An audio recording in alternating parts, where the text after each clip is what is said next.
हमारी जो कहानी है उसका नाम है जादुई पुड़िया। तो चलिए स्टार्ट करते हैं हमारी आज की कहानी। एक बहुत बड़ा और घना वन था। उसका नाम सुंदरवन था। सुंदरवन जैसा नाम था वैसा ही वहाँ का काम, अर्थात कहने का अर्थ है नाम तथा गुण। चारों ओर पहाड़ियाँ थी, हरी भरी वनस्पतियाँ। वहाँ निर्मल स्वच्छ जल से भरी अलकनंदा नदी 12 महीनों बहती थी। सुंदरवन के महाराज नारह सिंह भी बहुत अच्छे और भले थे, दयालु और प्रजा के हितैषी भी थे, पर अनुशासन के विषय में थोड़ा सा कठोर थे। उनके राज्य में पर्यावरण से खिलवाड़ करने वाले, गंदगी फैलाने वाले और देशद्रोही की बातें करने वाले को वे कठोर दंड देते थे, ऐसा उनके यहाँ प्रावधान था। वैसे जंगल के सभी जीव अच्छे थे और अपने वन के नियम के प्रति पूरी निष्ठा से पालन करते थे। यहाँ के महाराज की एक विशेषता थी कि वे हमेशा कुछ न कुछ करने अपने राज्य के प्रजा हितकारी नवीन योजनाएं चलाते थे। इसके लिए उनका हृदय अत्यंत सुकोमल रहता था। जंगल का कोई भी जीव यदि कुछ करना चाहे तो वे इसको पूरा मान सम्मान देकर उसकी योजनाओं को अपने वन में लागू करते थे। एक दिन वे प्रातः सैर करने जा रहे थे कि अचानक उनकी दृष्टि एक नन्ही गिलहरी पर पड़ी। महाराज को इस वन से में नहीं लगी। वो उससे बात करने ही वाले थे कि अचानक रुंझुन गिलहरी उनके सामने हाथ जोड़कर उपस्थित हुई और विनम्रतापूर्वक अभिवादन करते हुए बोली, घम्माखणी महाराज, महाराज की जय हो। उसने महाराज से कहा, हे राजन, यह मेरे मौसी की बेटी गिल्लू है। कल रात ही नंदनवन से आई है और यह गिल्लू हमारे महाराजाधिराज हैं। गिल्लू ने बड़ी विनम्रता से सिर झुकाकर नमस्कार किया। बातचीत प्रारंभ हुई। तब महाराज ने कहा, मैंने देखा गिल्लू आप भी व्यायाम कर रही थी। प्रतिदिन करती हो क्या? जी राजन, मैं प्रतिदिन प्रातः व्यायाम और योगा करती हूँ। व्यायाम तो सुना, पर यह योग क्या है, इसके बारे में मुझे थोड़ा विस्तार से बताइए।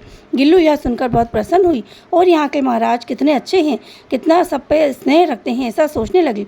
उसने कहा, महाराज, योग का महत्व, योगी क्रियाओं के बारे में सविस्तार से बताया। वाह वाह, ये योग तो सचमुच स्वास्थ्य के लिए जादुई पुड़िया है। गिल्लू, तुम प्रातः बड़े चौक में आकर सबको योग सिखाना। यह सुनकर गिल्लू बड़ी प्रसन्न हुई। महाराज ने पूरे जंगल में घोषणा करवा दी कि कल प्रातः 5 बजे सभी को अनिवार्य रूप से बड़े चौक में उपस्थित होना है।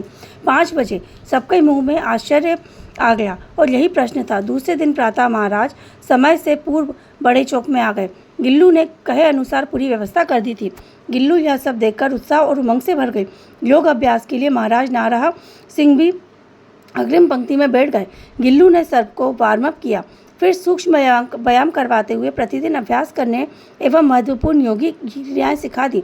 साथ ही साथ उनको नियम से करने के लिए और ध्यान रखने योग्य बातें बताई। उनसे होने वाले लाभों के बारे में बताया।